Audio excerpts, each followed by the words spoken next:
Hello everybody! For today's Vlogmas, which is Vlogmas Day 14, I've got three things for you. Number one, I'm going to open this Swapmas gift from Julie. Number two, we're going to talk about quilted jackets, because when you've sewn 9 quilted jackets like I've done, you have to think what next.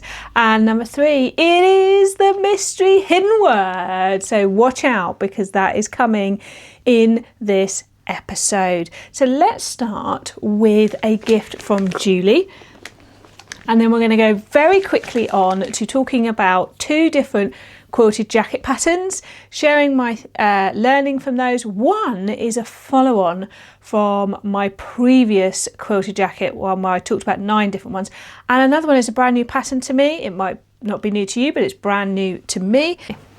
Right, so the lovely Julie has done a notebook for me. If you're not sure what I'm talking about, Julie and I have sent each other 12 Christmas gifts to open between now and the 24th of December. She writes me a note for each one. So we're on number 5 of hers, and she says, "Find time to unwind and let your mind rest. This little activity is an enjoyable test." So here we go. It's in a box like this. What do you think it might be? Do you like to have a guess of your gifts? If you haven't seen previous Vlogmases, you definitely want to check out some of my other ones, because Julie has given me some great gifts. So here we go. I don't know what it is either yet. What is it? It is a puzzle. I love a puzzle. Wow, it's called the Magic Book, and it's a 1,000-piece puzzle. Love it, really beautiful. So that will be out and being made over the festive period. Thank you, Julie. I love a gift like that. So now we're going to crack on. We're talking about quilted jackets. Somebody named me recently as the Queen of Quilted Jackets. I wasn't sure what I thought about that. It was a very nice compliment, and I think it was about this time 2 years ago, I've lost track now, I did this video which was about 9 different patterns I tried, because I was on the search for what I liked in a quilted jacket, and I shared it with you all. Some were made from pre-quilted fabric, some from quilts that I bought from charity shops, and some were fabric I quilted myself. And of course the question is, what do you do after you've made 9 quilted jackets? Well, the first thing you do is work out which ones you're going to keep and wear, and what you're going to do with the other ones. So the ones that didn't work for me have won their way to other homes for other people to use, finish, tweak, whatever they want to enjoy them, because I don't have room in my house for quilted jackets that I don't wear. They take up a lot of room. But there are certainly certain patterns that I have really loved making. So one of my top patterns is the Nielsen Hovea, but it doesn't have a collar, and I do quite like having a collar sometimes. So the first pattern I'm going to show you today is the Spaghetti Western Sewing Roo quilted jacket, or Roo coat. And this is a really interesting one because, number one, it has a really good size collar. Number two, part of its pattern design is a strap that you can sew in, so you can strap it across your body when you're not wearing it to keep your hands free. I really liked that. Haven't done that yet, but it's definitely going to come. There are some videos out there with sew-alongs, etc. on this, and actually Spaghetti Western Sewing are doing a particular quilt design sew-along as well. But like most patterns, you need to work out what fit you like, how their sizing works out compared to others. And with a quilted jacket, you want to be able to fit like a jumper, etc. underneath. For me, you might not want to, but for me, I like to be able to do that at this time of year, because then I've got that extra layer of warmth. So I started with one that began life as a heels quilted throw that I found in a charity shop labelled for dog beds, and I looked, it had a few stains on the cream side. I did some spot treatment, good couple of washes, also some good dose of being in the sunshine, because that can really help with the UV rays of the sunshine with bacteria, etc. And I used it for one of my original toiles, picture here. But I didn't want the blue for an autumnal one, so I set about dyeing it. Okay, ooh, weird sunlight shining in, sorry. I have cut out from an old quilt I bought in a charity shop that was labelled for dog bed. Don't panic, 2 years ago. I washed it multiple times, stuck it in the sun. It's absolutely fine. It was a heels one. So here's the collar. Well, anyway, I just wanted to, for posterity, I think that's the word, isn't it? Here it is, pre-dyeing. And I was really pleased with how the dye took, because on the blue side it came out this lovely plum colour, and you can see the lines where the lines were the lighter colour stitch, and then the cream side has come out this lovely colour, which is more the Dylon colour. So it's one of the Dylon dye pods. I think it was deep violet or something like that I got, and I actually cut the pieces just slightly larger than each pattern piece and dyed them like that to make my machine's life a bit easier. I followed the instructions for the binding, because the binding comes up and does this. I didn't follow the instructions for binding the armhole. I actually on this occasion did overlocking thread, because this was a toile, and although you want to do some of the nice stuff, you also don't want to overdo it, because you've got to find out if you like it. So the shoulders etc. are in this as well. And I bound the the collar with the ribbing as well. I am going to do the underside of the collar with the binding, but I haven't done it yet. And the same with the sleeves. I wanted to wear it to see, so I've overlocked them because it reduces the bulk and makes it easier to do the binding. But I do have leftover of the binding, and this was an Indian block print, cotton block print that I got, and I just really loved the way the colours worked with it. I have to say, I went through a lot of trials of different things to find the binding that I wanted. This is the third size up in the patterns, which is considered the extra small, and there will be a video hopefully where I'm talking of me wearing it. It's come out quite big. I don't dislike it, but it is quite big, which if you've got a thick jumper underneath and scarf and things like that, it's fine, but it does almost look like I'm wearing someone else's coat. By the way, somebody asked about closures. On a lot of my quilted jackets, I don't want them, but this one will be getting some glorious buttons that I found on a recent Leamington Spa adventure, which is part of Vlogmas too if you want to watch it. So they will be going on, and I will be using my machine, fingers crossed, to do traditional buttonholes. You can do lots of different ones. The Hovea jacket recommends ties, you could do poppers, but for me I'm going to do some traditional buttonholes. Now the pattern does have pockets for the outside and an inner pocket if you want it. I forgot to dye enough fabric to do the pockets, but there will be pockets. I'm just deciding how to do it.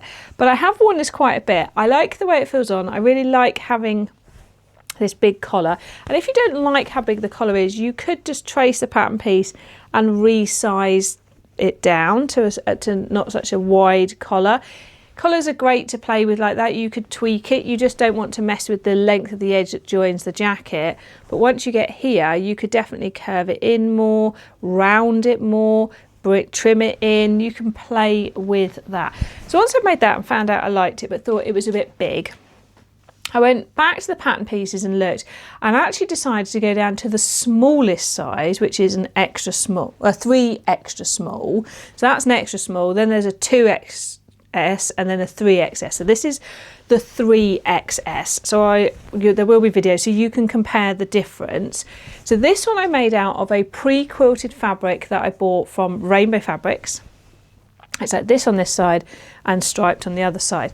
It is a bit stiff. I haven't washed it yet because I wanted to make the jacket first and I want to wear it a bit, but I am thinking about possibly soaking it in a bit of vinegar, like white vinegar and water, because that's known to soften things. I've had good success with that. Or I might just give it a bit of a 30-degree wash. That tumbling around might help it. It definitely, I think, is one that as it starts to move and the fibres break down a bit, I think it won't be as stiff. Again, binding, I went through a lot of trials and I settled on this gorgeous binding, which is actually a second-hand tablecloth that I'd bought, and I just felt the colours worked so beautifully with it. Now on this one, I did the same. I made sure I did the binding up to the curves. Sorry, get the sleeve out of the way there, the curves. But I did a slightly different technique for finishing on the inside. So thank you to Julie, because when Julie came to the Southern Social of Julie Sews Her Own Clothes, I had a look at how she'd finished inside of one of hers with this pre-quilted fabric. And what often happens with these pre-quilted fabrics is you do get the fabric a bit loose, because obviously there's only certain stitches to attach it to the wadding. So I kept some free, and it meant I was able to overlap and fold in and stitch in there to hide it. I did that at the shoulders as well, and I also did it where underneath where the collar joined. So I made sure I didn't trim away or stitch in the fabric, so I sort of pulled it back before I stitched in, and that's created a nice finish without adding any extra bulk. What I'm going to do for the sleeves is not do that. I'm going to overlock those to reduce bulk there, because the underneath here of the sleeve, if you think you've got a lot going on at this point where you've got the two sides and the bits of the sleeve joining, that can create bulk in something like this. So I'm going to grade that down and overlock, and that will slim down the bulk there. I will be doing closures on this as well. I haven't 100% decided. Might be nice to have some brass like poppers or some lovely wooden buttons, and this time I did get the pockets on. I had enough, and I'm really happy with that binding around the pockets. So it is quite interesting that you can sort of play with the sizes a bit, depending on whether you want it a bit of a snugger fit or a bit oversized. When I first put them on, it did sort of poke out a bit at the back, because you don't have this pulling it together. So I have considered just stitching that a bit here, but I think as the quilting softens, that might not happen. But I looked at a lot of pictures of the Rework jacket, and it seems to be part of the design, that I could see that on a lot of people's that they were wearing. But I'm really pleased to have some more autumnal coloured quilted jackets, because actually a lot of the quilted jackets I made were very spring colours, which is great for the spring, but they don't go, like this goes really well with this, and so does the other quilted jacket. These are my more wintry colours, and so I wanted something to go with those. So it's definitely, of all the quilted jacket patterns I've made, it has enough nice features to justify its place in my quilted jacket collection. And I like the different features, like the big collar. I like that there's a little option for an interior pocket. I did not cut out or use the instructions for the length of the binding. I made my own bias binding and attached that myself. I machine stitched the first edge down and then hand stitched the underside. So now we need to scroll back to one of my original quilted jackets that I made in the big exploration, which was this one here, which was an Ilford jacket that I hacked by lengthening it and just doing the collar slightly differently. And it was made in a quilt that I'd found in a charity shop. So it was pre-quilted, and it feels quite poly, and it's a pre-printed patchwork effect on the quilt. It's soft, but it has like a poly feel to it. Now, whilst I liked the exploration of seeing if it was a pattern I liked, I felt it had a bit of a dressing gowny look, and also was not my sort of colour palette. It wouldn't really go with anything I have. But that wasn't a problem at the time, because it was an experiment. But I did feel like I would like a longer length quilted jacket. So I actually unpicked all the pieces so that I was back to the pieces I'd cut out, and I re-quilted on the outside a fabric that I actually wanted and knew I would wear, which was this gorgeous Tiger Print, which is another Indian cotton block print.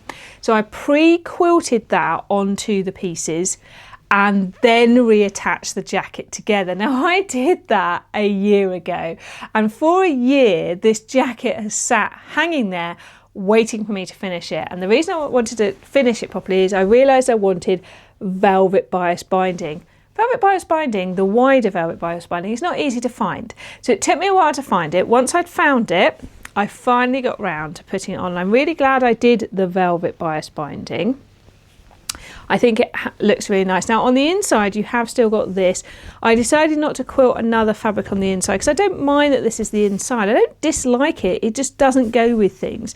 So I've done that, and again around the sleeve, that's just got to be tucked in now and stitched, so the sleeves will have that as well. The collar was a bit of an interesting challenge. So I'd originally put on this gross grain ribbon here to hide the join. of the mess, and so I unpicked it enough that I could trap it back down.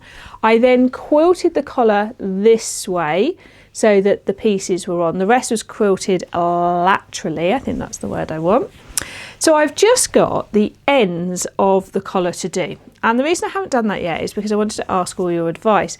Do I just tuck it in nicely and just finish it like that, or do I put black velvet binding on there, or do I do binding all the way round? It's a much smaller collar, but it's a decision. And I do have the pockets to go on, because I did those as well. And again, do I want to do the black binding around the pockets, or will that make them stand out too much? And do I just want to make some binding out of this fabric, because that's the option, is I could do that on the end, make some binding out of this fabric to put the pockets on. Sometimes it's really nice to have the binding like this on a pocket. I think it looks really lovely, but because it's black, it means the pockets will be super noticeable. So I do like to mull. So you might be like, whoa, you've got 3 quilted jackets here and you haven't quite finished any of them.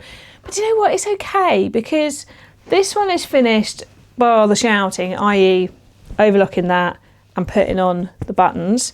The other one, I needed to live with it a bit because it was a toile. And this one, I want to mull it. I want to get it right. I don't want to put binding all the way around the collar and then not like the collar like that, or rush into it with the pocket. You've got to live, you've got to let it breathe a bit. So that is where I am. Have you made a quilted jacket? Do you have a favourite quilted jacket pattern? Are you on the fence? Are you thinking about making one? If you're still unsure, there is a lot of patterns out there. Go and watch my previous video. And that including this one, and there is one that's been made in between, which is a bright pink one, this one here, which was a pattern I'd made a previous one in and liked. So are you someone who doesn't see how you could wear a quilted jacket? Are you not sure how it would fit into your wardrobe, into your day-to-day life? So many questions. Ask me below, tell me your thoughts below, because it might inspire me to do another video, might get us chatting in the comments. I love to hear your thoughts and feelings. How do you feel about wearing a quilted jacket? Have you not tried one? Why not pop to the shops? They're in the shops right now. Try one on, see how you feel, see what style you like. Although I like the look of collarless ones, I actually feel collared ones suit me better. But that's how I feel. What do you think? But I do love the Hovea, which is a collarless one. I think it's what's called like a shawl collar, that one. So that is today's Vlogmas, apart from the mystery word and block. Give me a second, because I have to get my notebook. Right, I needed my notebook because I'm keeping a good clear record in here on what day I've mentioned them. So this is the 4th quilt block and word. So there's 3 others to find. Slight clue for you, not in episode 1 of Vlogmas, so that's out. And then I spread them out roughly about a week apart, so you'll never find one straight after the other. And yes, there's been 3 previous ones, and then you've got today, which is day 14 of my Vlogmas, so not in day 1, so you've only got 12 days to look through. And as I say, if you find one, it won't be in the day after. So today's word is blocks, as in quilt blocks, not as in building blocks. And today's quilt block is flying geese. So here it is, flying geese. I honestly, some of the others I've had a go at doing them for my memory quilt. Not sure I'm in the mood right now to do some flying geese, but it's there. I might do at least one to remind me that this block was in here. If you're thinking, what are you talking about with memory quilt, Sam? Check out some of my other Vlogmas episodes, because I'm making weekly a strip to go into a huge memory quilt that I will have finished by the end of Vlogmas, she says, hopefully. So thank you so much for sticking around or watching all of this. Oh, now I've just pulled this thing out of my notebook. Do tell me, what are you enjoying about Vlogmas? What would you like to see? I've got lots more planned and coming for you, including some results of my messy sequin sewing, and just taking you along with me on all of these adventures through my November and December.